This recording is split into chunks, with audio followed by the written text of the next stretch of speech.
Hello, everyone. My name is Dr. Matt Loayza, Dean of the College of Social and Behavioral Sciences here at Minnesota State University, Mankato. Welcome to SBS Insights, a series of conversations with faculty where we showcase unique research that explores a wide variety of social and political issues. Today, I am joined by Dr. Amelia Pridemore, an assistant professor in our Department of Government. She specializes in public policy for music and entertainment, qualitative research methods, and in what we'll talk more about today, outlaw citizenship, a form of non-traditional and confrontational political activism that includes protests and online organizing. Before she entered academia, Dr. Pridemore worked as a journalist for 10 years. So welcome, Dr. Pridemore. Great to have you with us. Thank you. Now, your research covers a lot of different, really interesting fields, but as far as what we wanted to chat about today, for starters, can you just explain to our viewers and listeners what you mean when you talk about the concept of outlaw citizenship? Sure. So this is non-traditional citizen participation, such as protests and online organizing, like you mentioned. And the key is this is designed to work not with government, but against government, and to disrupt policies that its participants believe are unjust. Of course, that's relative, the unjust part.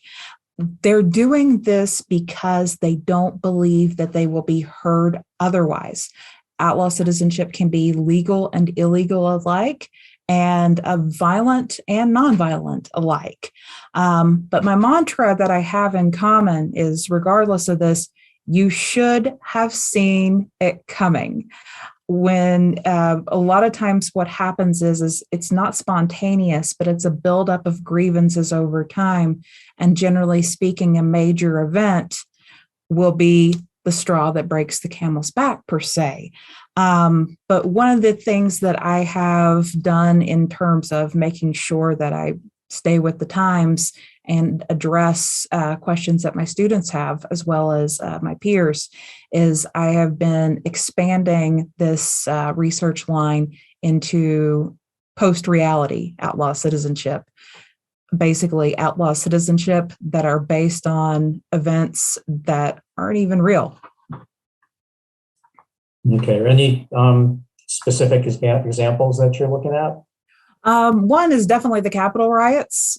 If you're talking about an election that was certified over and over and over again, and then you're still acting on it, that's one thing. Also in the Capitol riots, the conspiracy theory group, or loosely oriented conspiracy theory group, QAnon, was an influence in that. And likewise, some of the conspiracies that have arisen with the COVID-19 pandemic, such as 5G technology causing the virus. It's a whole other realm when you're acting as an outlaw citizen.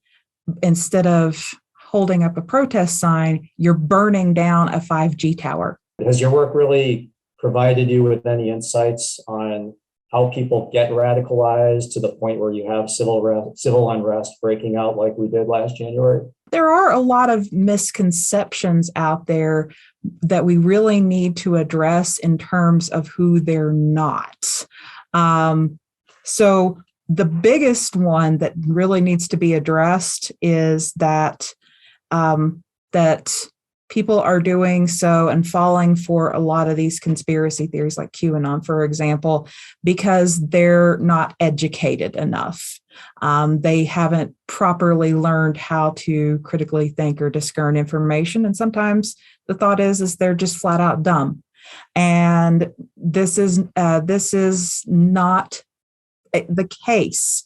This is not a universal thing when it comes to people who get involved in things like the Capitol riot. The biggest problem of all is when we break things down by ideology, by person, when we don't look at roots that a lot of extremist groups have in common, regardless of what they espouse, who they are, what they look like.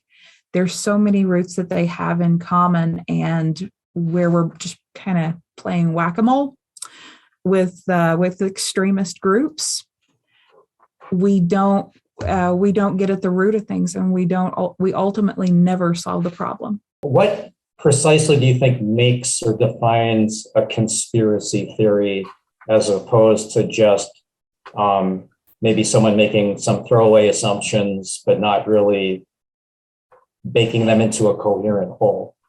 So basically what a conspiracy is that you have in groups, meaning the good people, us, and then you have out groups, which are generally the them and us versus them. So the in group is a group that has merit. They're the good people, but they have no power. The out group are considered the bad people, and they're powerful nonetheless.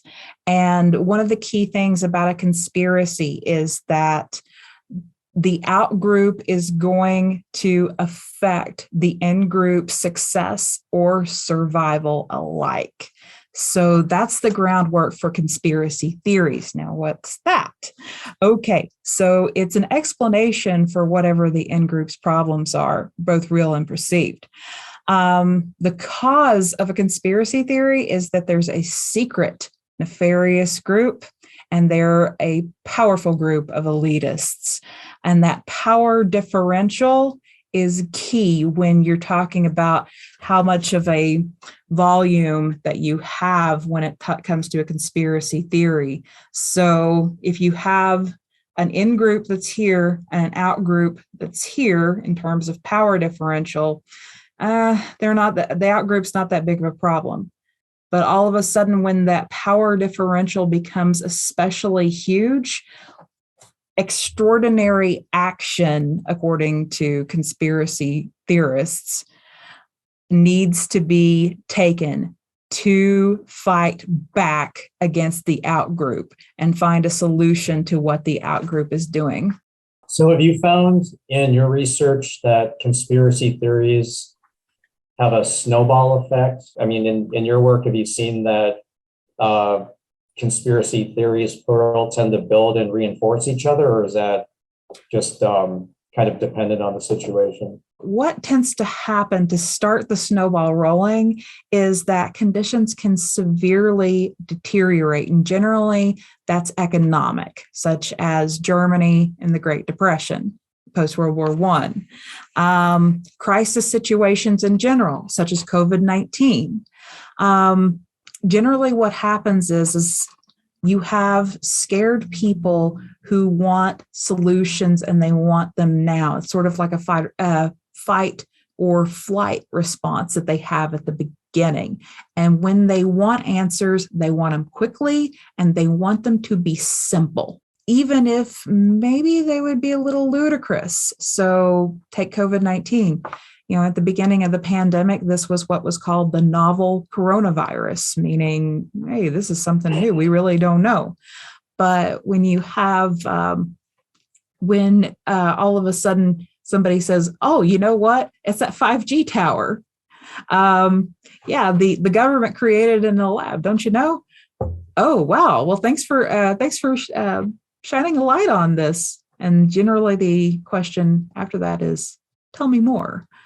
And one of the things that often happens to make these extremist groups really start making that snowball really roll is something that J.S. Berger calls transmission, meaning getting the information. But transmission is very different because a lot of times transmission can be secondhand. In other words, it's not necessarily something that you've learned from your actual life experiences, but what somebody has told you about a certain group. So do you think that looking at, specific examples over the past couple of years of extreme politics, that the messages and ideas that come out on social media, just kind of based on what you had said earlier, do you think they tend to more emphasize the powerlessness of the target audience, or exaggerate the power of the other, like, whoever that is? Does it just like kind of magnify the opposition as this big, unstoppable force that's really hell-bent on wrecking everything? Or is it more that it's the powerlessness, like I said, of the recipient? I figure it's probably both, but do you see, one tendency more than the other? It's a little bit of a mix with social media. And the thing about social media in general, not just Facebook, but YouTube, for example. YouTube's a big example. Twitter, TikTok. The thing is as technology has evolved, especially in the advent of cable TV, but again, social media put this on steroids. So many people have the opportunity to have a platform now, and they can use those platforms, even your quote unquote average everyday person, to gain followers, to gain an audience. And these can be quite significant. And, they use the term influencer on Instagram for a reason. Some of these influencers were not movie stars, until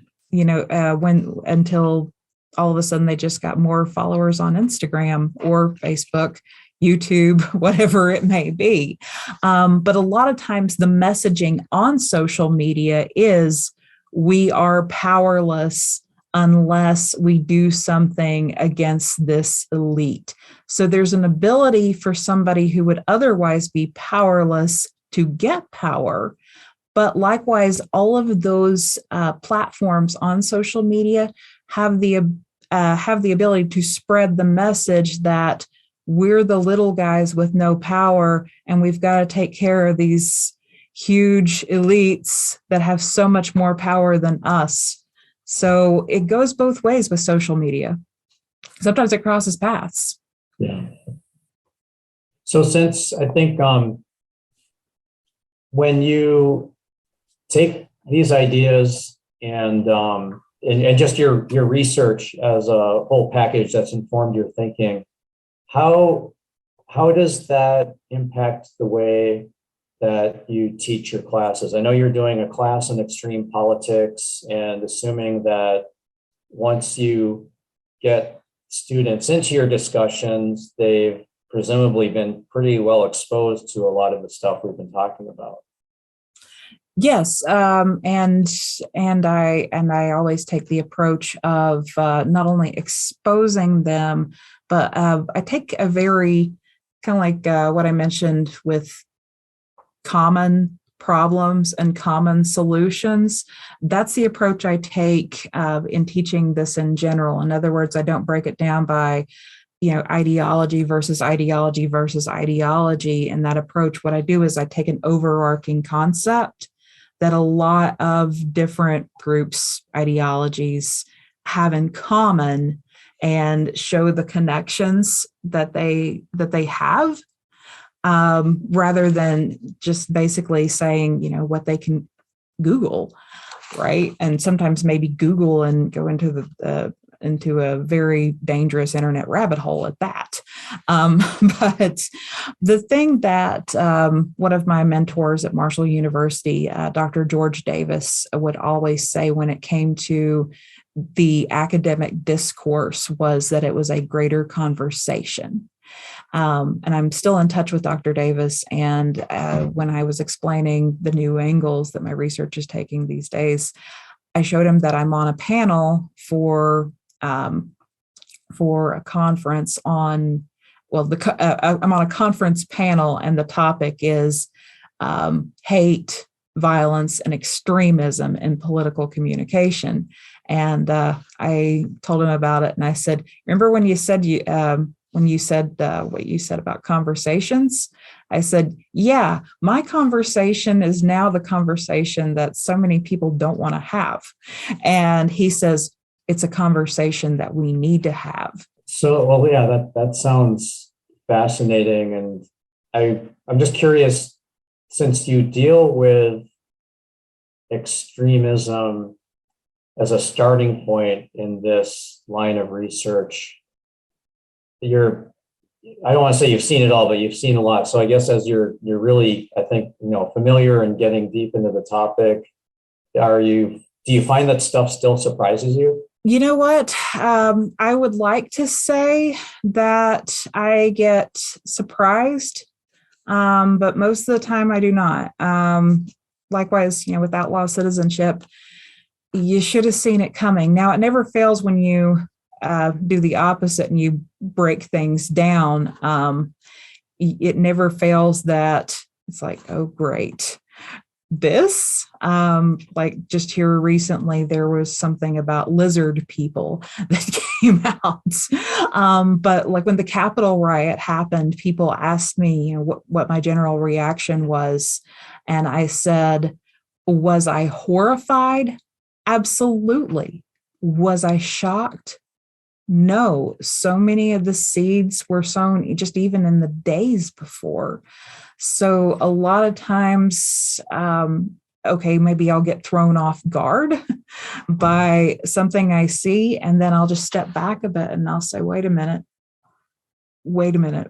I could have seen this coming 5 years ago, 10 years ago, yesterday. So a lot of times as I've, like, as you mentioned, I've gone deeper and deeper into this. I hate to say it. It's not bragging or that I'm happy about this, especially not the latter. But not much surprises me anymore. Well, it sounds like with that extensive understanding that you have of the subject, you can have those conversations with your students. You mentioned talking about finding common ground in your classes and talking to students about, all right, how are we going to talk about it? It's uncomfortable. Here's the road to talking about it, and then figuring out some long-term, hopefully, solutions to that. So what's the basis of that? Like, how do you see your work hopefully paving ground for a path ahead? Is it talking to students about maybe it's kind of they've got a common generational wavelength, or is it maybe, hey, we're rooted in a political system where civics is the basis, or how do you get those conversations started so that you can get to a better place later on? Well, again, one of the biggest emphasis that I make is, again, those common threads, especially when sometimes I find students who are, and I'm not saying this to, it's just a natural human fact. I'm not saying this to knock my students. Sometimes when their perspective is shaped over time, whether it be conservative, liberal, something in between, a lot of times they will just view, say, the right or the left or violent, nonviolent as the problem, when the thing is they're not seeing a lot of these common threads as a result. And I try to always emphasize those common threads, but I go further with the common threads in trying to devise solutions. Do you think that talking about civics and talking more just about what political participation in our society is something that you see as a way forward, or something that students have been receptive to, in the sense of maybe they're not fully aware of anything from what it takes to register to vote to just getting involved in a local level in any aspect of government? Is that something you think would be viable moving forward, or are we past that? I think it's viable, but you have to get them while they're young. And I'm talking sometimes about like middle school, even much less, an undergraduate student. A lot of times you have to, kind of like I said, before the pot boils over, take care of it. The same goes with reaching a younger generation before things boil over. So So basically what you can do is you can provide a toolkit with different options that they've got. Because, for example, if you're talking about students who are under 18 and don't have the ability to vote yet, but they would like to see some change, okay, maybe nonviolent protest could be something that that you could put forward as an option. Well, thanks. And I think this line of research that you're pursuing obviously has, I think, important ramifications for the now and the very near future, not like 50 years from now. I think it's cutting edge, and it certainly is directly relevant to a lot of the problems that we see today. So I just wanted to thank you for joining us to talk a little bit about your research with us today. And would like to tell the audience that if you're interested in learning more about Dr. Pridemore and her work in the Department of Government, you can visit sbs.mnsu.edu/government and learn more in greater detail about Dr. Pridemore and her very interesting work, and maybe even a little bit more about her interests in heavy metal. In a broad sense, for more information on our faculty research series and to view other episodes that we've got, you can go ahead and visit sbs.mnsu.edu/insights. So thank you very much, and hope you all have a good day, and thank you for joining us. Thank you.